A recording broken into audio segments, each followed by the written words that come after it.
There's much smaller one. Does Sam know? Oh, we're actually still live on YouTube, FYI. Yes.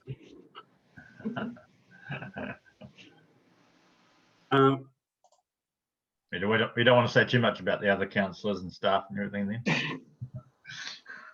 I see Sam's online, but does she know that we're not here? I've just privately messaged her to tell her that we've dropped them. Sally's with us, Charlotte, Marie. They're not talking though, so I'm wondering if they're not with us. I can hear you. We can hear you. I'm on Zoom as well though from home, so I guess same issues as you guys, unfortunately.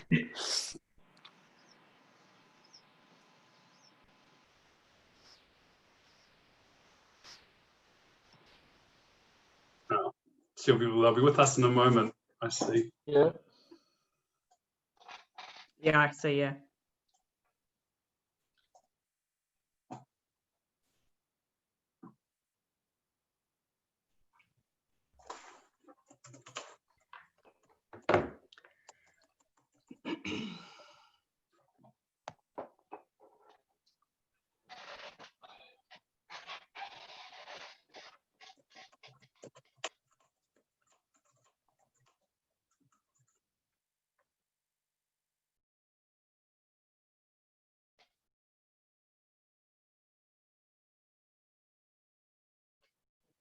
Yeah, with 7 of us on Zoom, I don't think they'd have a quorum there either.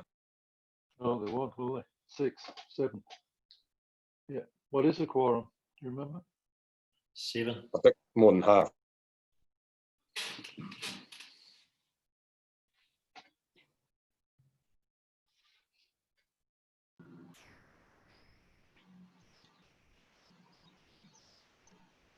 So some of you may or may not have heard that Cambridge, we made the finals for the most beautiful large town. So we're defending our title from last year, and we've also entered the category for the most beautiful street, which is the main street, Victoria Street. Well done. Yeah, I saw that, and I think pretty excited about that. What do you think of your chances? We've got a lot of work to do. We've got, with the judges, we're meant to come down this week on Thursday from Auckland, but obviously that can't happen. So I'm not sure when and how that's going to happen. But we'll be a strong contender, that's for sure. But we've still got some work to do yet. Yeah, with the judges and things like that. So. Yeah. Good on you.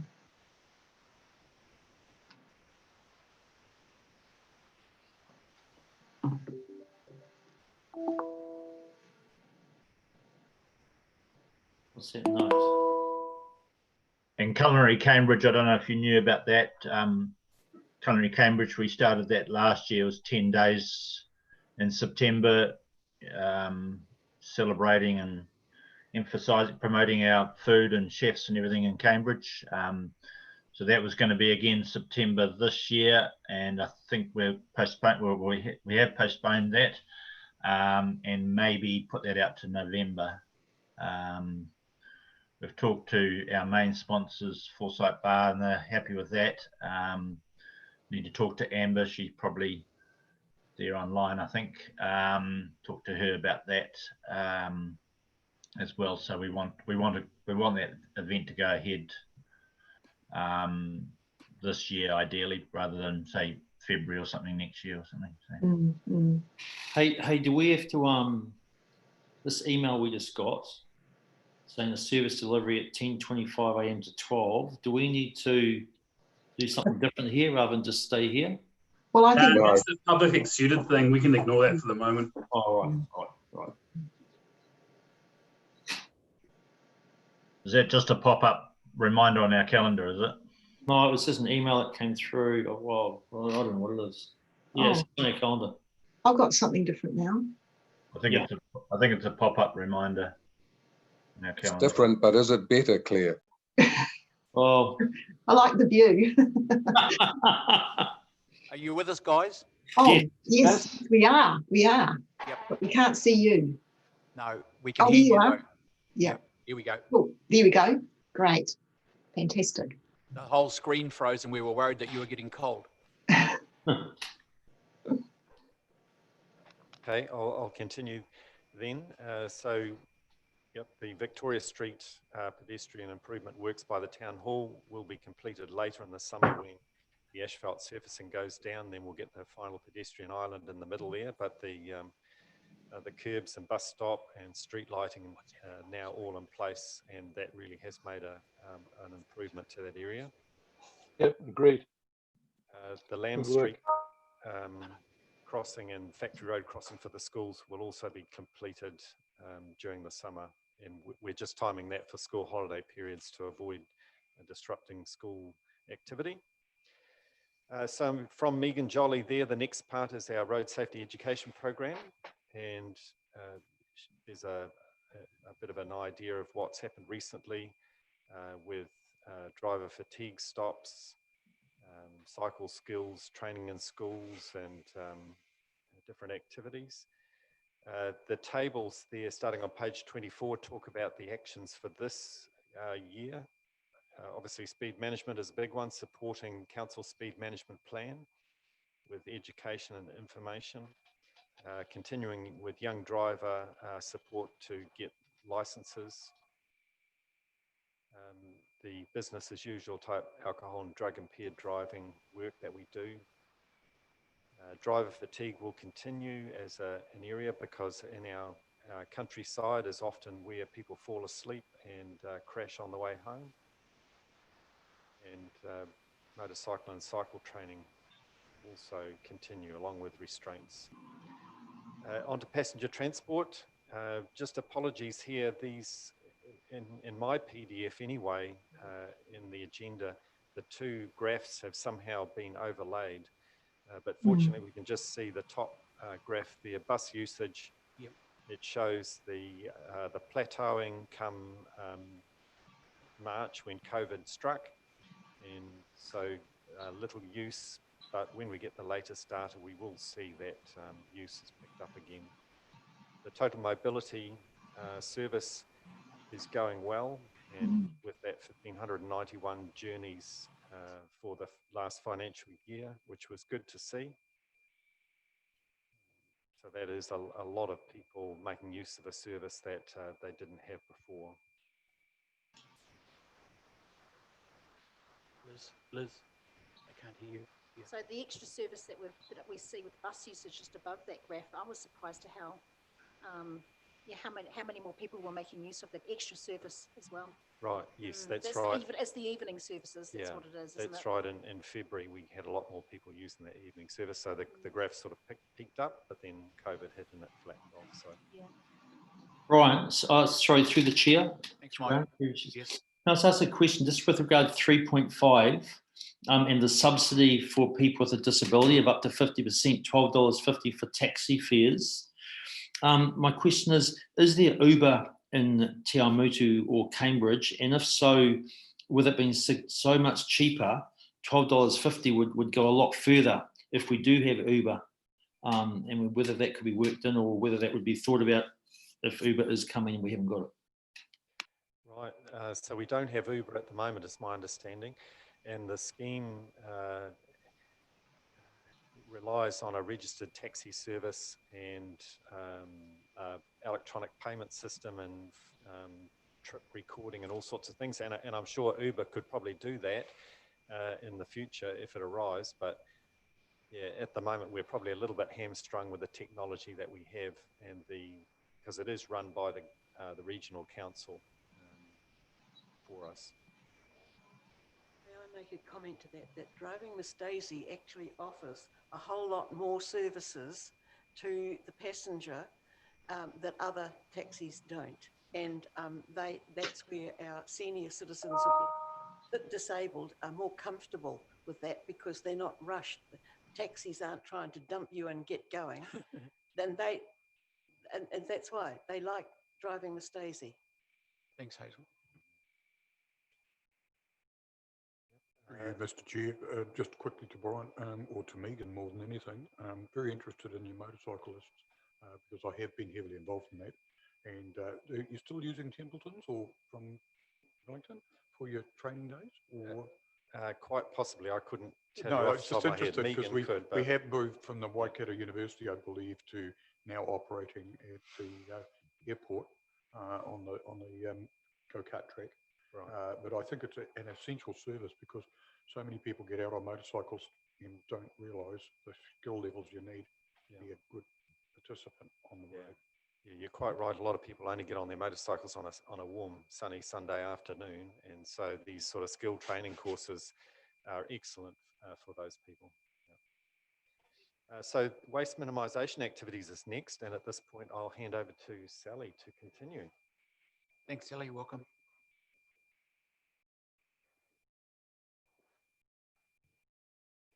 Hello everyone, I'm Sally. I've met most of you before, but some of you online haven't met yet. I'm the Waste Minimisation Officer for us here in Waipa. And so I just wanted to quickly go over a little bit of what we did last year and look at what we're doing this year. So we're in our third year of our WMMP completed. So we'll be looking to start reviewing that in a couple of years. To keep our waste minimisation levy from the ministry, we have to have an up-to-date WMP, which is informed by an up-to-date waste assessment. And for that, we also need to do an audit so we can kind of capture a little bit more data. So was there any questions on the report that I supplied from what we did last year? Through you, Mr. Chair. Sally, I was interested in the comment on page 28 of our agenda about the container deposit scheme and that it might be introduced soon. Do you know when it's likely to be introduced? Yes, well, not exactly, but within the next 2 to 3 years is what they're saying at this stage. So they're 100% committed to it, and it does have cross-party support. So no matter who gets in, it's going to go ahead. And they're already scoping it, like how is it going to work? And they're looking at like they've been to Australia and looked at all the different ones in the different states there. And so it's probably going to be a mix of small, local, I bring some stuff and put into a return vending machine and get a voucher and go and spend it. A mix of that and a large scale, like a club will bring a ton of stuff and get some money. So yeah, definitely happening. Very good. Yeah. Oh yeah, well that's great. I mean, I'm sorry that it's still going to be a couple of years away because yeah, it just seems to be taking forever. The other comment I'd like to make is about the reporting that you do of your activities, which, I mean, it's really impressive, and I just congratulate you on all that you achieve. The reporting itself is a bit confusing because it does cover a period like in the past as well as in the future, and I thought it'd be quite helpful to have them separated so you're reporting only on past achievements and activities, and then clearly what is coming up in the future, because there seems to be crossover in both of the reports about that. Okay, cool, great. I'll take that on board and I'll work on that for next year. Yeah, sorry, I thought I kind of had them separated, but yeah, that's fine. Sorry about that. Marcus, do you have a question? I'm just wondering about the glass. So have we had quite a lot of glass being dumped because of contamination and stuff? And how's it being contaminated? Like, what are people putting in their blue bins? No, so I'm just looking over at Jenny. No, with glass isn't contamination with glass is not a big problem that we're facing. It's coming through quite clean. We're having a lot of contamination more in the yellow bin, which we're focusing all our kind of education work on going forward with the recycling. But glass is going fine. Yeah, it's still got a good value. It's still getting trucked up to Auckland. Yeah. Thanks, cool. Sally. And I just wanted to quickly cover a little bit about how my program is funded. So from the WMMP, there's 15 actions. So 2 of those actions are rates funded. And so that's the curbside recycling and the litter and illegal dumping actions. We collect that levy and it's been ranging between 180,000 and 205,000 a year. And we don't know exactly what it's going to be because it's per capita. And so that covers my position and the work that the rest of the actions in the WMMP. So our operational budget is about 120, and from that 40K we're giving out to the community directly with our funding, community fund. So that leaves about 80,000 for the rest of the program that I kind of actively deliver. And So I think, I'm not, sorry, I don't know what page this is on your agenda, but do you want me to walk through the planned activities for this year quickly? That'd be great. Yep, cool. So we're going to be continuing the curbside recycling. And like I mentioned just before, we're going to really focus on contamination, working on our contamination, looking at our data. So we're going to be looking at what trucks come in from where, and are they good, or are they kind of one of our more problematic routes? So we can start using our data better to target the communities with our messages. We're going to be working really strongly with our contractor, and they're really coming to the table with doing some more audits in advance of the truck. So we leave it behind if it's really contaminated. With the litter bins, and litter bins is carrying on as per, and Brian mentioned the slight service change with the rural, with the litter stuff. Yep, and illegal dumping is carrying on. And they've created some really cool signs with the comms team, which the enforcement team will be putting out in 10 of those hotspot locations. I think they stole a great idea from Mitamata Piako, so that's cool. Advocate for increased producer responsibility. That's again referencing back to Councillor St. Pierre and the container deposit scheme. So we're definitely in support of that. So at the moment, there's no consultation. It's just they're working through it now. Action 4 is investigate options to support businesses and reduce waste and increase recycling. So we're going to fund a event that the Chamber's going to hold, a bit of an introduction to waste minimisation over in Cambridge. We had done a similar one here in Te Amutu in the past 2 years. So they're going to be doing another one over there. And we're continuing to support some businesses to do a walkthrough and target what works for them and develop some case studies. So for example, we've had a very successful one with Saunders Pharmacy. So we're hoping other pharmacies will go to them as a bit of a leader for them to share some ideas what works for their industry. Can I ask a question? Yes. On that, thanks for that. It's looking really good. You're working with Rotary as well, are you, in the electronics recovery? Yes, so they were one of our successful funders from the Community Fund last year. So they are going to set up, well, they have already started a e-waste recovery service, but they're keeping it a little bit on the, they're not doing a wide promotion because they're very fearful that they'll get 19 tonnes like we did. So they're doing it like they're going to work with one school, and that school's going to promote, and they'll collect from that school and manage their volumes. But yep, they've had a bit of a COVID delay like everybody, but they're underway. Yep. Yep. Cool. So in this contaminated stuff, I actually don't know what's contaminating it. You know, I mean, for the public point of view, I actually don't know what you mean by that. It's taken enough to actually read the small print on some of the plastics to now get it into heads. And so people, when they ask me, I just say, well, if in doubt, put it out to the rubbish, into your yellow bag, not into... That's a good message. But I don't know about contaminated. So yeah, we don't usually, we do use that word, but we try and explain it. We've kind of flipped it around, and we're focusing on the simple 7. So for our yellow bin, there's only 7 things that should go in there. There was a flyer going in the rates, so we actually numbered it 1 to 7. So it's plastic number 1, plastic number 2, tins, cans, plastic number 5, cardboard and paper. That's it. So anything else is officially contamination. So that could be, no, cardboard, paper and cardboard is in. So we're getting things like actual rubbish, bags of rubbish. We're getting things that are plastic, but are more like deck chairs, broken deck chairs. So, you know, we can only kind of recycle the household plastic. So yeah, we're going to try and organise a tour for you guys if you want to go down to the sorting centre and you can see. Yeah, that'd be great. Okay. Yeah, good. Yeah, I'd love that. Okay. So I'll work with maybe work with Sam on that, and we'll get a tour. So activity 5 is update the bylaw, and we've done that, so that's great. Activity 6 is introduce a licensing system for our waste operators, and this we're working with the BOPLAS group from Waikato and Bay of Plenty. So that is underway, but it makes sense to do it wider than just Waipa, so they can have one license for a much broader area. Action 7 is complete a compositional waste audit. So we have another one of them booked in for the 28th of September, the week of. And if you want to come and see what's really in our rubbish bags, I'll put that out on your Friday update. It is very interesting, so you can come along. Goal 3, connect with our community by developing collaborative relationships. This is something I work quite strongly on because I'm only work 4 days a week. So the more connections and networks that I can have, the more efficient and more work we can get done.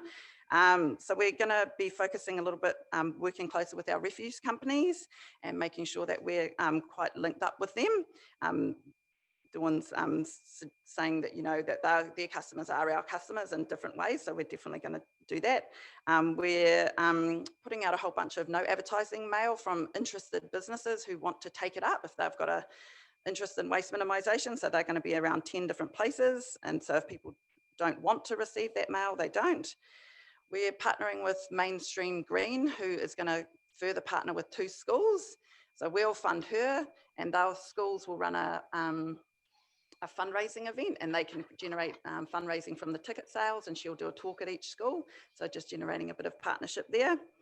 We're going to do a project around reusable menstrual products with Kate Meads, the local high schools, and the Plastic Free Cambridge sewing group. So that helps a lot with period poverty, but also with waste. And it also helps Martin, wherever he is, in his water space, because people aren't flushing that stuff then. We're looking to possibly redesign our recycling game to suit large scale events. So that's our online game. So making more use of a resource that we already have. And we're looking to partner with the Te Awamutu Community Board for a great DIY garage sale over in Te Awamutu early next year. Joint working partnerships and cooperate with other councils. Again, this is a big focus. So we contribute financially to the Wasteman's Collaborative Fund, and I vote on national priorities and projects that that group delivers. I've also been working on the Love Food, Hate Waste national program, the Plastic Free July Aotearoa, and also Rethinking Rubbish and Recycling project. So that's just some extra work that I'm doing there. I work with Hamilton, Waikato District Council and Waikato Regional Council, and we do some advertorials and articles in the Nourish magazine, which is free across our district, and have across our 3 areas is 60,000 magazines. And I participate in regional and cross-regional meetings, and I'm hosting one next week here in Waipa for the first time.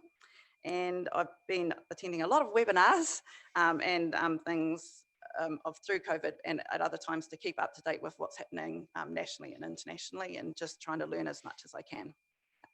Fantastic. Cool. Question? Yep. Sally, Thanks, Bruce. why are we recycling 5s, 1 and 2s, and you go to other authorities, you can't, it's so confusing when there's not uniformity around. Yeah. So I'm really hoping, I'm crossing my fingers if people can't see me on the screen, that there is going to be a national standardisation on what can be collected. That is quite far progressed. There's a few tricky contractual issues with some very large councils. So like Auckland, for example, collects everything. So, but the government has signalled very clearly they want to have standardised recycling. So wherever you go in New Zealand, it will be the same thing, which will be for us amazing, because anyone who moves to our district will know already. We're still collecting 5s right now because we can still sell it and get it to somewhere to be recycled. It's not as strong as the other 2, but it's still possible. So, and it's kind of a growing market. Liz? Thanks, Sally. Hey, some great work going on Thank you. just in so many areas, I suppose, but I'm quite interested in the Waste Minimisation Fund, which I know has been going for some years now, and it's about to close, I think, in a few weeks. Yep. So last time we saw an oversubscribed fund. So I guess what I'm probably really interested to know is, will we see an oversubscribed fund again? I think we will.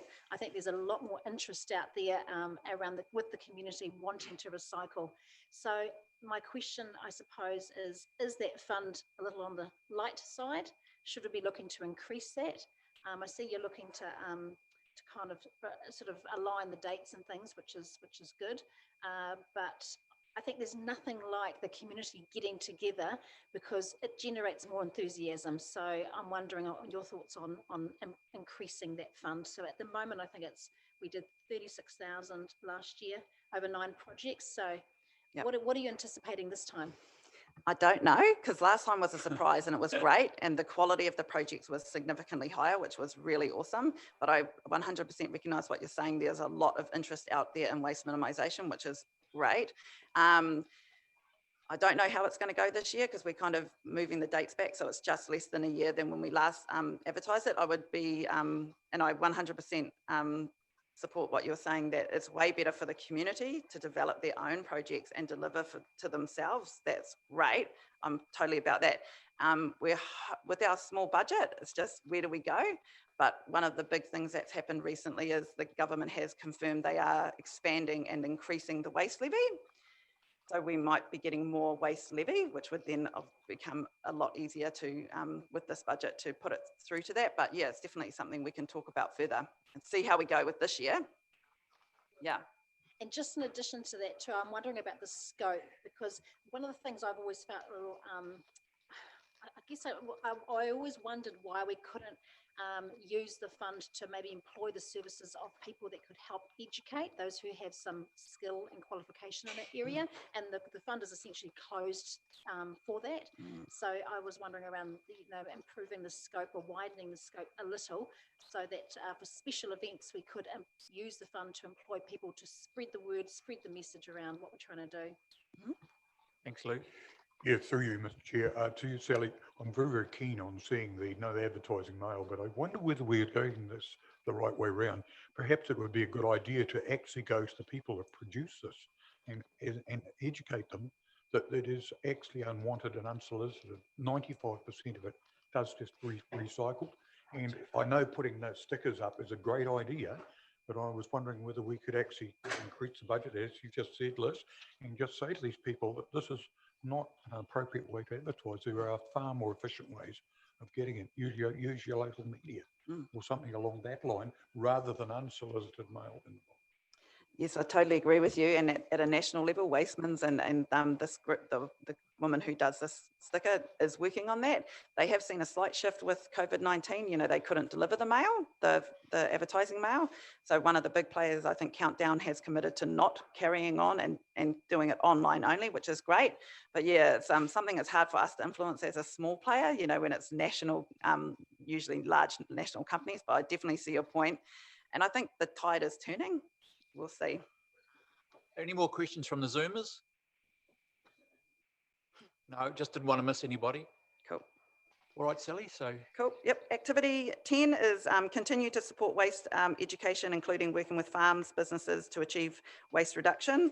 So, because I'm a little bit late getting to the meeting, apologies, I've already done Plastic Free July, which was super successful. So I met over 700 people in the community and gave them a small zero waste gift and asked them to make a simple swap. So something for like a beeswax wrap instead of cling film, or a bamboo toothbrush instead of a plastic one. So that was super successful. Graham and Susan online, you'll be keen to know I have got an ag recovery to commit to, an event for us early in the new year. So we've been working very hard on that. Yep. So just starting to work on and I'll touch base with you guys about that. And that's for rural waste. It's not for large volumes. It's more for the farmer who has 20 bins, 20 barrels, or a bit of pesticides he doesn't quite know what it is anymore, and some metal, but it's not for like I've got 500 containers. So that's quite exciting. Sally, I've made some inquiries down at Taupo where my farms are, and to get those guys in, there's a hell of a list. Yeah. You just can't ring them up and say I'll be there in a forthernight. It's just very, so very busy, difficult. so busy. Yeah. So we've been working hard, but we're going to get that going. We're going to do just another engagement, make your own moisturiser workshop, and also trying to link up with Hamilton City Council and Waikato Regional Council around construction and demolition waste. There's a bit of good news that Waste Management has bought the transfer station just up past the airport, right just on our border, but very close to Hamilton. And within a year and a half, they're going to be opening up a materials recovery centre with a lot of options for demolition and construction waste, which is great because we have nothing in our area for that. And then we get down to 11, which is the Waste Minimisation Community Fund. So just acknowledging the Deputy Mayor's comments there. So we're open right now. We've had one drop-in session, and one was the day that COVID kind of closed down. So I've just collected people's contacts, and I'll contact them directly, and we will see how we go with all our projects coming through. Activity 12 is promoting composting and other ways to reduce food waste. You would have seen in the LTP, we did get our project to start scoping food scrap curbside collection. I think this is going to be something that we will have to, I feel the government will start putting pressure on councils to remove food waste, just purely from a carbon perspective. So landfills are about 4% of all carbon emissions in New Zealand, and our food waste we know is high. It's about 24% of a bag by weight. Be very interesting to come with you guys on that journey, and we can go to Hamilton and see what they're doing when they start very soon. And also Auckland Council is sending their waste to the new digester that they've built in Reparoa. So there's a couple of different options that are going to be coming up locally that we can start learning about and seeing what that looks like for us. And the last couple is... The chair. Thanks, Marcus. Yes, Sally, I'd be really keen to follow to see what Hamilton does with their composting and things, because I mean a lot of that is in our waste in our yellow bags, and it is stuff that can be used. So yeah, I'd be quite keen to follow that along for us and see how we can use that. Yeah, my first thoughts were we'll do a bit of a bus trip, and we go up and see their collection, and then go and see their digester, which is Hampton Downs, and then we'll maybe fly down to the Reparoa one just to start understanding the differences between those two systems, and what something that where you guys might start falling on that. Yeah, cool. Activity 13 is investigate and develop resilient access to waste infrastructure and processing facilities within the Waikato region that minimise the impact of external market fluctuations and provide sustainable waste services. This is quite a big one.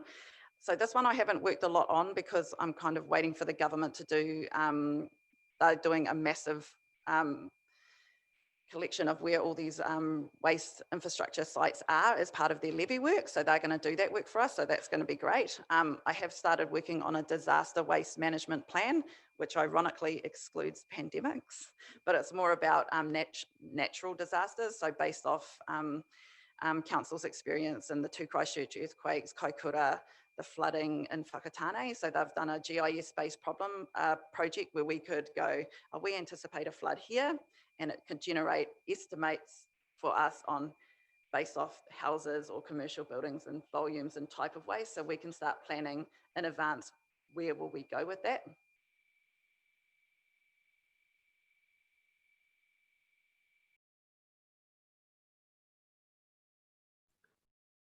We've lost you again. Yeah.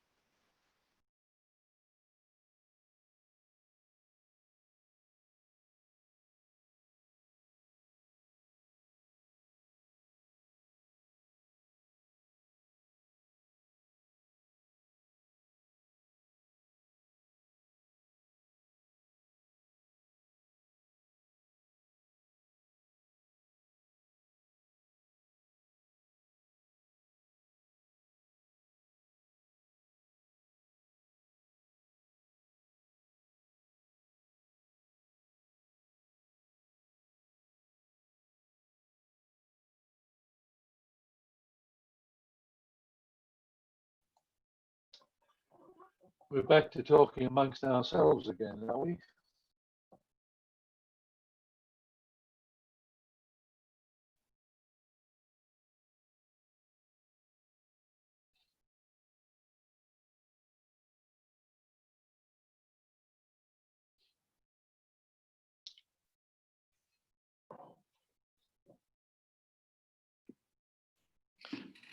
Anyone have any good ideas around the illegal dumping that's coming up in the workshop? More so from Te Aomiri side of things, or Pirongia? Well, definitely in Pirongia, I've been getting heaps of complaints. I've been a bit disappointed with the material that's in the workshop presentation, because it's really not Yeah, I mean, Status quo. yeah. I mean, I thought they were looking at sort of little compounds that would be fenced, so the bags could be kept in there. They'd be away from residential areas, because the 2 drop-offs we got are actually really close to people's homes, and that's the complaints I've had from those people that live there and have to put up with the smell and the dogs getting into the bags. Yeah, it's not so much the visual thing as the effects. Yeah, and I've been told that other councils use compounds and they're reasonably successful. Yeah. We have it on a much smaller scale. We've got a right of way which everybody has to take their rubbish down to the end.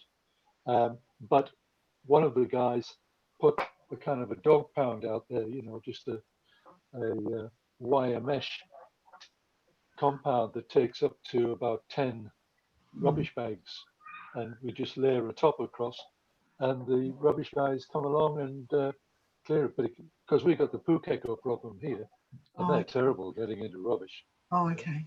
Yeah. But it solves that, works quite well. That's good. So Roger, with that, like I sent out a little, well, not a survey, just a note to our local Facebook page in Mangakawa, and got a couple of responses back, which I've shared with Cambridge. Yeah, but the sentiments, I think, probably summed up what Claire's saying and what others are saying. I don't think we need 10,000 pieces of feedback to get the common problems. And so I guess one of the things, Roger, so what you find is other people don't dump contaminated stuff into that site? No. No. Yeah, they're all, I would say you can probably count the number of bags equal to the number of houses. Yeah. So we don't get people coming along and miscellaneous dumping into that container. Not at all. Yep. I was just talking to Philip as we're the first sort of technical issues, and just said, oh, hang on, we're about to start.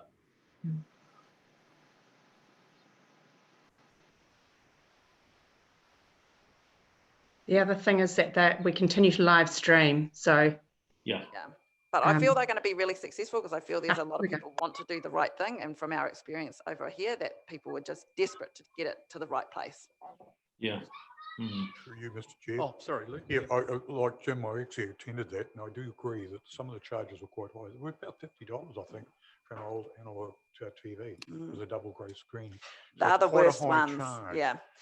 The problem, as I see it, is perhaps I agree with having them take it back to the manufacturer. Yeah. Okay. The idea of trading in your TV when you buy a new one. Yeah. I mean, it happens in many. We've got to get used to. So you trade your car in. Why shouldn't you trade your electronics in? And they actually take responsibility rather than chucking it at the community.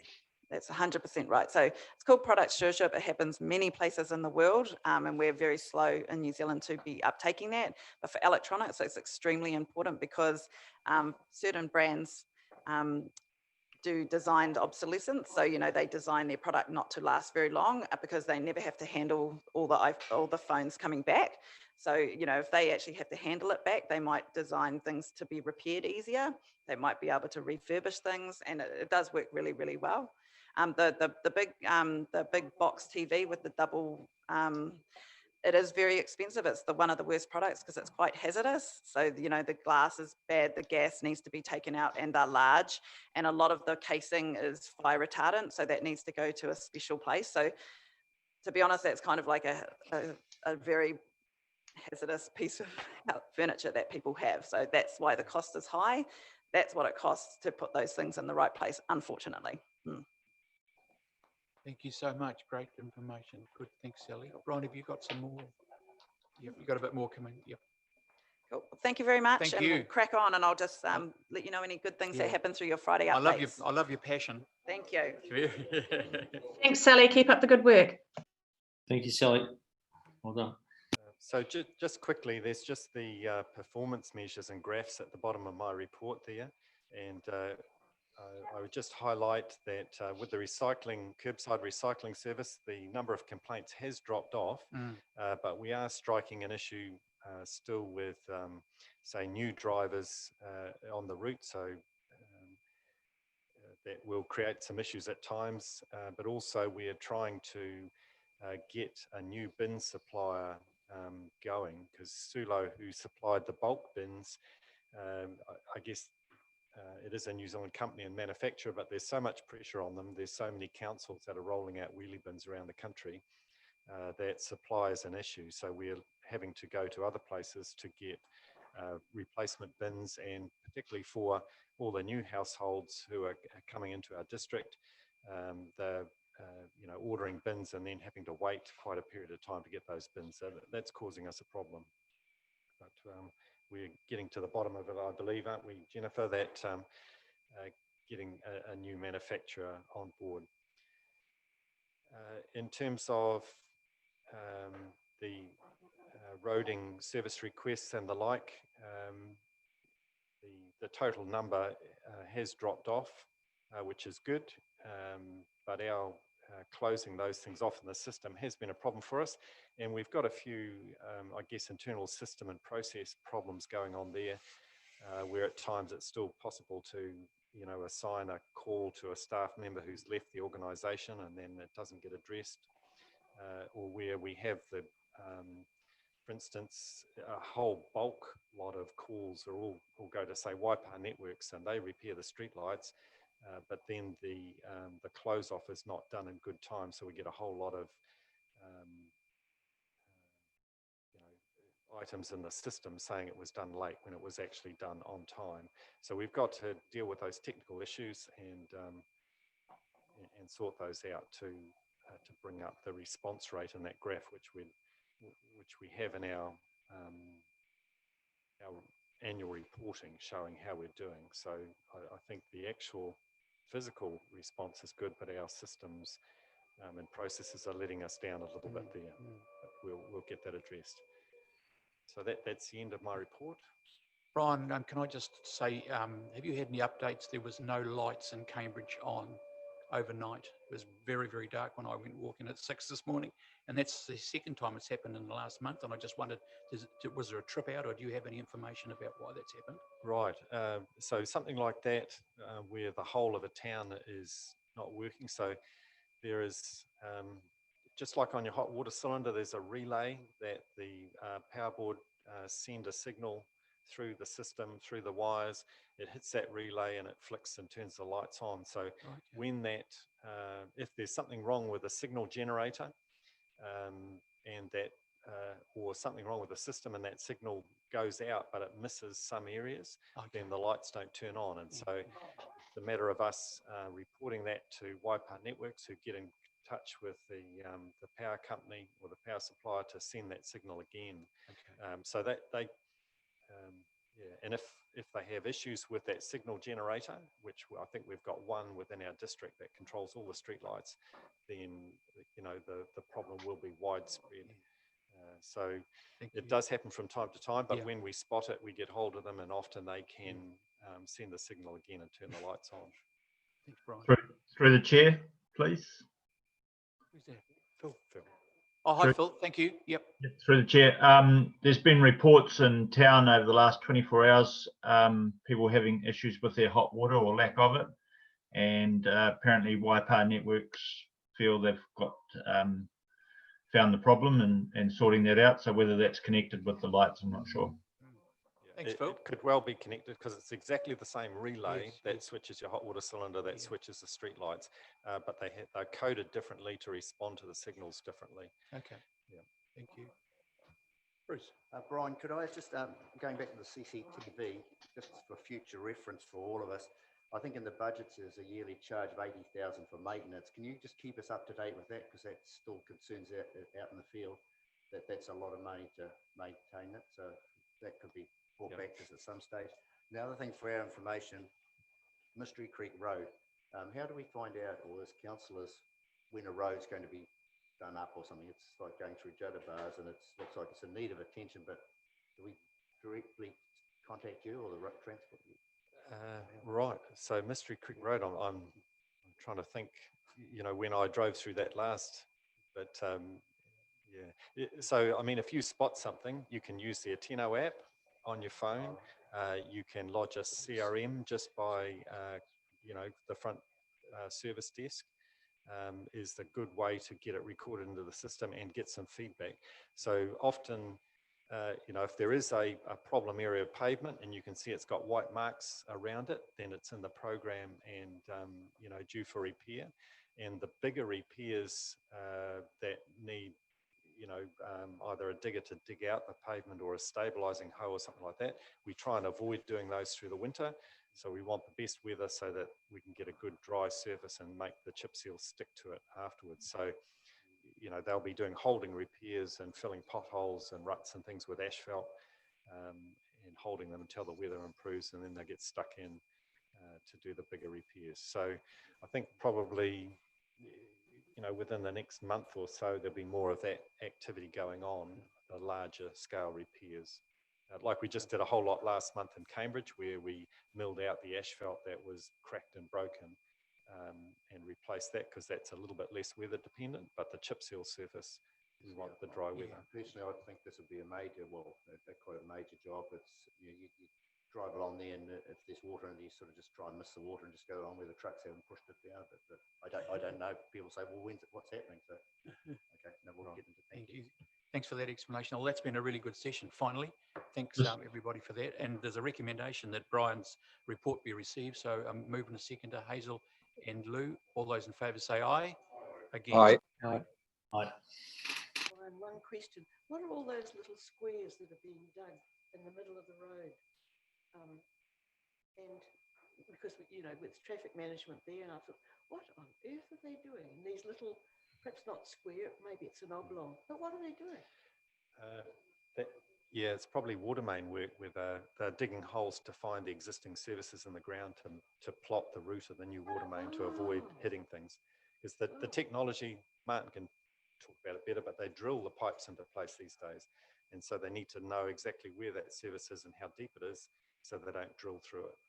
I thought they were putting in some mechanism to catch speedsters, but I was way off. Thank you, Brian. Okay, thank you. We'll keep on Through going. you, Mr. Chair, can I just ask a quick question? Oh, yeah, absolutely.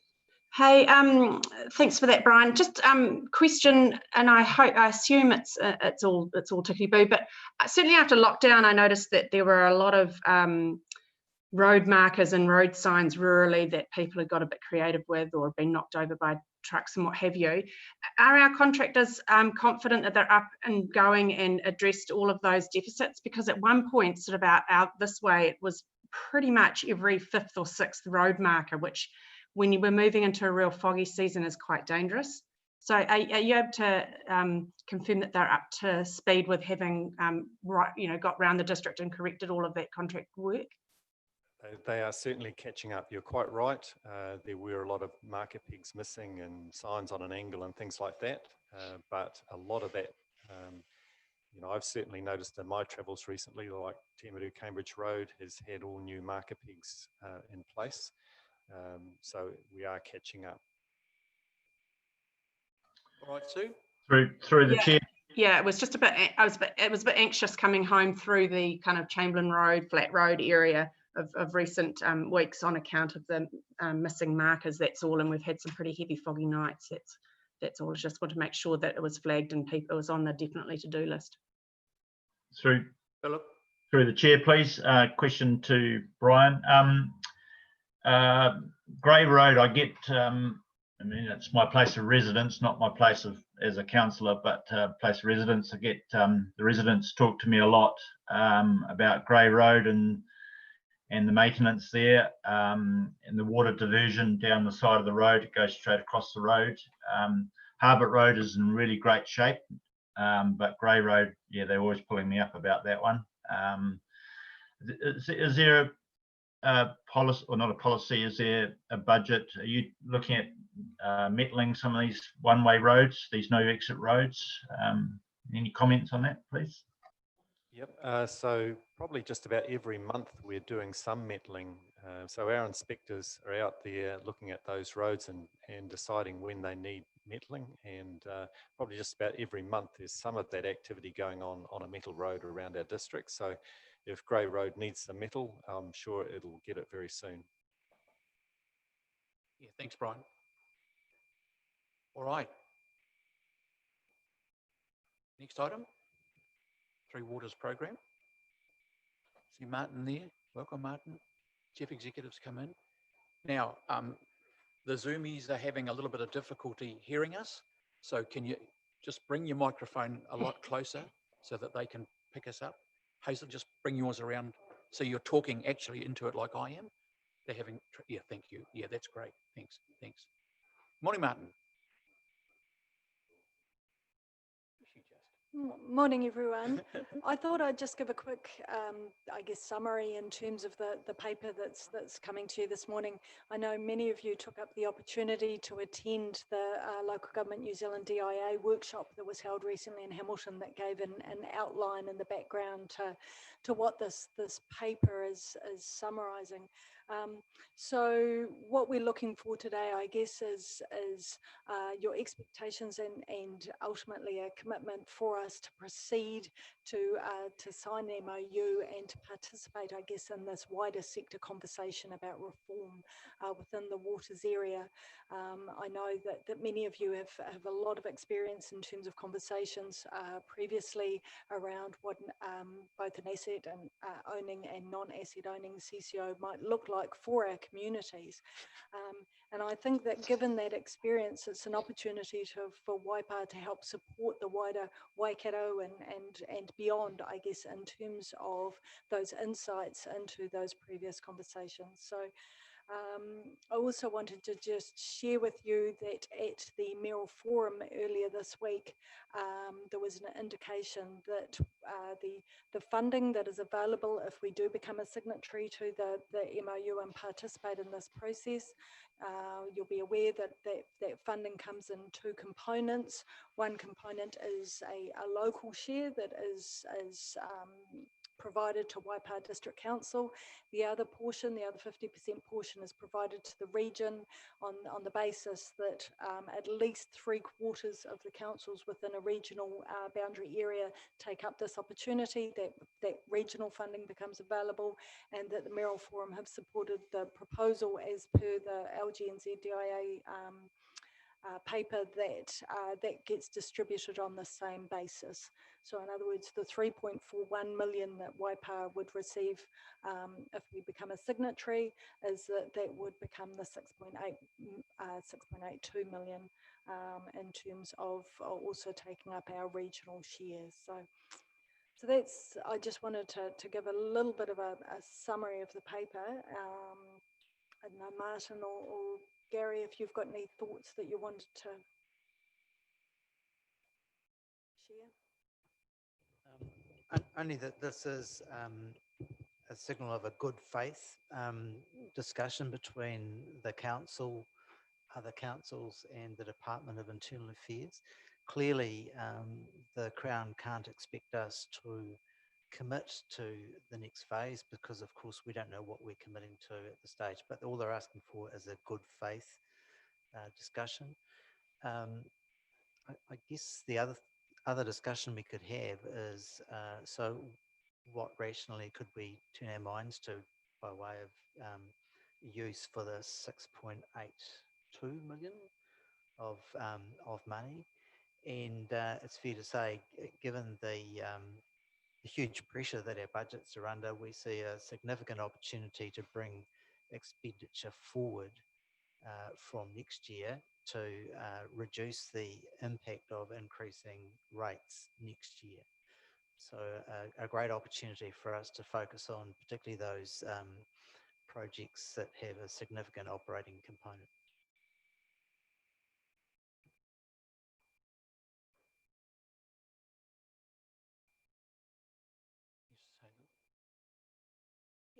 Through you, Mr. Chair, may I ask Gary, we've sort of been through, this isn't too dissimilar to where we were before, a few years ago. But what I'm hoping the balance that will come out in all of this, and I think it's all, you know, that we actually go down this road, I'm in favour of the recommendations, is that you will point out to us what losing that service to another company means as far as our ability to financially deal with things here in our council area. So will you be providing, will you look at it and say, oh yes, but that might mean, so that we have a really balanced outlook at this? Yes, absolutely. And it's interesting that the government want to move very, very quickly so that they would see new service delivery entities up and running by 1 July 2023, I think it is.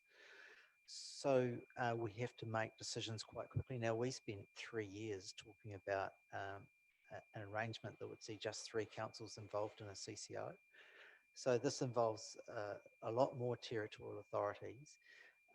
And critically, the entities that the Crown are thinking about at the moment are really huge compared to what we looked at previously. So we need to turn our minds to how we can influence these larger service delivery entities to invest in the sort of things that we need them to invest in to keep Waipa running and growing. So it's not all the same as we've previously discussed, but I think we're probably as well positioned as any territorial authority to move into this debate, and we'll keep you up to speed as much as we can along the way, but it's very fast moving. Question from Liz. Not a question as such, but I guess this is a no-brainer for us. Yep. There's for me, you know, $6.82 million up for grabs. There's no commitment to anything further on. We've got a legal opinion in front of us that tells us that. So, and when I read through a lot of the information, this money is very broad as to how we can use it. And I know you've got a plan for how you want to use it. I'm sure there are a bunch of things you wanted to use it for. So I'm really happy with the report. I'm really happy with the recommendation as well. Thank you. Any questions from the Zoomers? Through you, Mr. Chair. Thank you. Yeah, Gary, I totally support the aim of trying to use this grant to reduce future rates increases. You know, that's what I'm looking for from staff, to use this, you know, unexpected money as a way to really help our ratepayers with a future rates burden, I think. Yeah, so I'm totally in support of that. I was involved in the sort of work with the past Waikato water proposal, and the feedback that a lot of us got from our ratepayers was that they didn't want to relinquish ownership of their assets. So I noticed that there's no proposal at the moment to consult with the community, but I think it would be really good at the first opportunity that it's appropriate that we do a first principles you know, consultation as to what would be palatable or acceptable for our communities. And I'm also picking up that there's supposed to be some thought leadership through this process. And I'm aware of material that shows that when you compare various options of delivering water services where reform was done overseas, asset owning CCOs was the worst performing one. And I'm quoting from Canada. And I also have really big questions about the ability to finance council business when we use a formula that's based on our revenue, and we will be divesting ourselves of a significant portion of our revenue through our water and wastewater. And therefore, you know, the benefit that's supposed to be attached to this reform may actually be completely non-existent, because councils won't be able to borrow more money. Thanks, Claire. Jim, did you want to comment? Look, I suppose, Claire, I'm not trying to answer your questions. I think they're all valid questions that will need to be answered in stages 2, 3 and on. I'm certainly supporting Liz's comments that this is a no-brainer, this first tranche of funding, and whatever we use the funding for is going to be an advantage to the community. But likewise, along with Claire, I think there's a huge number of questions yet to be answered, and that's the trip that we're on, I suppose, to try and get those answers. So, and I suppose the only other comment I would make is until we've got some more detail, I think it would be, yeah, certainly keep the community informed if we can, and those people who are interested, but they're going to have the same questions that we've got, and we probably need a bit more detail before we can have some meaningful consultation. That's just a personal view. But as far as this report goes, I'm more than happy to move, Mr. Yeah, Chairman. I think Liz has moved. Oh, sorry. Dawn would like to make some comments just at the moment. Yeah. Thank you, Mr. Chair. Just one thing with respect to that delivery plan. We have until the end of September to submit that. And so it was our proposal to bring that back to the September Service Delivery Committee to give you an outline of what that delivery plan looks like in terms of those proposed projects. Yeah, thanks, Dawn. It's certainly crucial that we get this over the line today, and some of the things that Claire's talking about are for future discussion, absolutely. Anything else that needs to come up? There's we have a mover and a seconder, and Liz and Jim, and the recommendation is from A to K, quite lengthy. But if everyone's happy, I will put that. All those in favour say aye. Aye. Aye. Carried. Thank you. Martin, thank you for coming. Item number 8, Dynamo Cycling Team Championship, which is a no-brainer. It's a continuing thing we have. Sorry. Oh, okay. Amber's there. Hi, Amber. Hi. Hopefully you can hear me. Yeah, thank you. So what was that? Sorry. The floor is yours. Thanks. I am stepping in for Julie. She's on annual leave. So this is her report. So the road closure application has come in for the Dynamo cycling event. It's an event that happens every year. So the public know what to expect with it. So yeah, really keen to have that approved. There's been no objections received either. So thank you. It's a very well run cycling event. So it's one that we know. So Mike, have you got something to say? And Phil? No, just happy to move, Graham. There's no issues with that. Thank you very much. I'll second. Thank you, Phil. I'll put that. All those in favour say aye. Against? Aye. Carried. Thank you. Item 9, Karapiro 100k flyer. Very similar. Anybody got any concerns about that? Amber, was there anything against this one going ahead? Any public? No objections for this one, and this one was obviously postponed from, I believe it was March, due to the COVID timeframe as well. So same thing. I'm happy to move from the chair. Susan, are you happy to second? Sure am. Sorry, I didn't hear what you said. Thank you. Yep, absolutely. Roger, did you have a comment? No, he's out. I'll put it. All those in favour say aye. Aye. Carried. Thank you. Thank you, everybody. Gosh, the next thing it says morning tea, but it's a bit past that. Resolution. What do you? Yeah. Do you want to keep going? Yeah. Yeah. Okay. So the item is a recommendation to exclude the public. I'll move that way, Mr. Chair. Thank you, Lou. I'll second. Thank you, Andrew. All those in favour say aye. Aye. Yes. Okay, we just need a couple of minutes to turn off the live stream, and then we'll be right back.